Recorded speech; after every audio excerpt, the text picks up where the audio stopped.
Hello and welcome to Overdrive Grand Prix. We've got a week to go before India's first Formula One race and the excitement is mounting. Race promoters JP Sports finally unveiled the Buddh International Circuit to the world's media this week, and Overdrive's editor Sirish Chandran was there to bring us this report. We are in the paddock area and this is where all the action is going to be during the Grand Prix.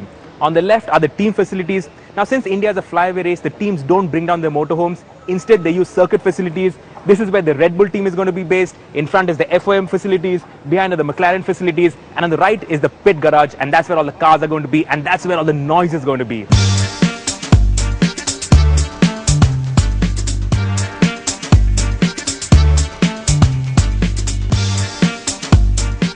And this is it, India's newest racetrack built to Formula One spec. This is where all the cars will be lining up for India's inaugural Grand Prix. On the right, those are the grandstands. The 35,000 rupee grandstand, that's where people will be making noise as cars line up for the first race. On the left are the pit lane and the pit garages. This is where all the action is going to be, where 22 cars will make noise. And we're going to go out and drive the track in an official car, either the Mercedes-Benz or the Mahindra Scorpio. Both are official cars of the Buddh International Circuit.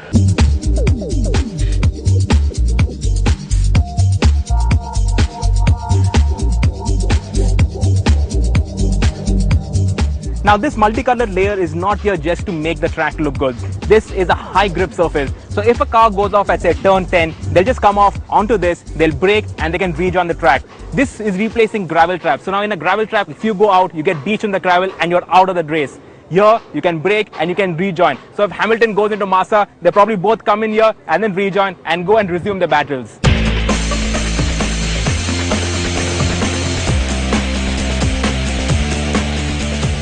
This is the entry to turn 10 and 11, a double apex right-hander. Superb place to watch Formula One cars in action. You won't find overtaking over here, but all the corners, they're all nice and wide. In fact, couple of corners over there, there can be 4 or 5 cars abreast going into the corner. The Indian Grand Prix will see a lot of action and you must be here.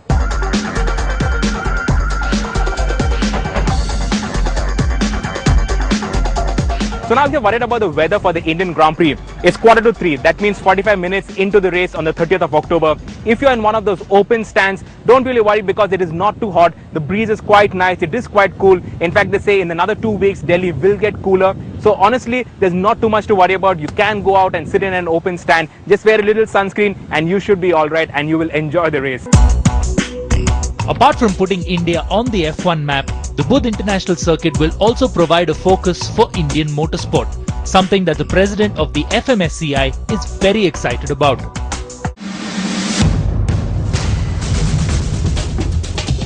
At 5.14 kilometers in length, with lots of elevation changes and a mix of high and low speed corners, the Buddh International Circuit will provide an exciting challenge for the drivers.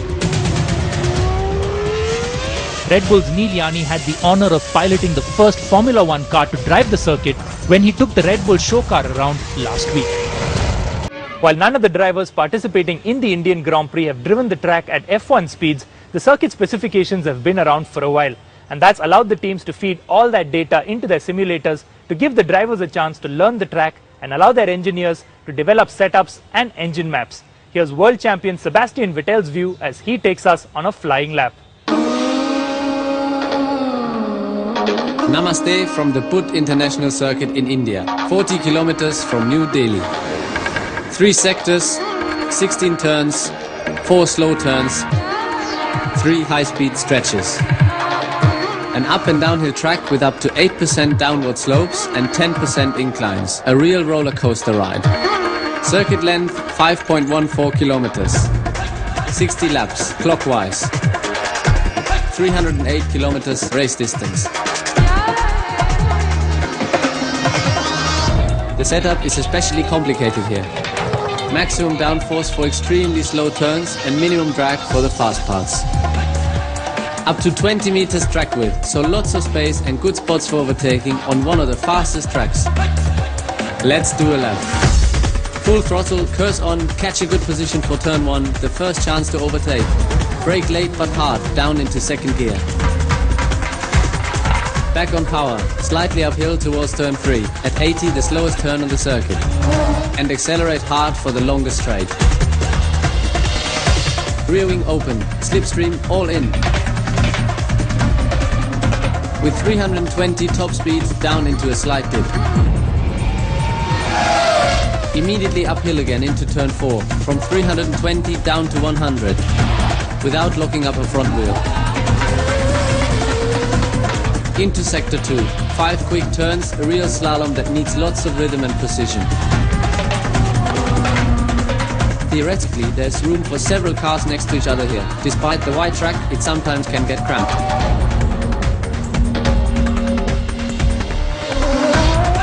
Uphill again, almost flying blind into turn 10. A long drawn out 215-degree loop with several apexes. Avoid much braking action, keeping the speed up at about 200. Downhill into the last sector, quick and tricky. Turn 14, the track is again seductively wide, but still not enough room for risky maneuvers.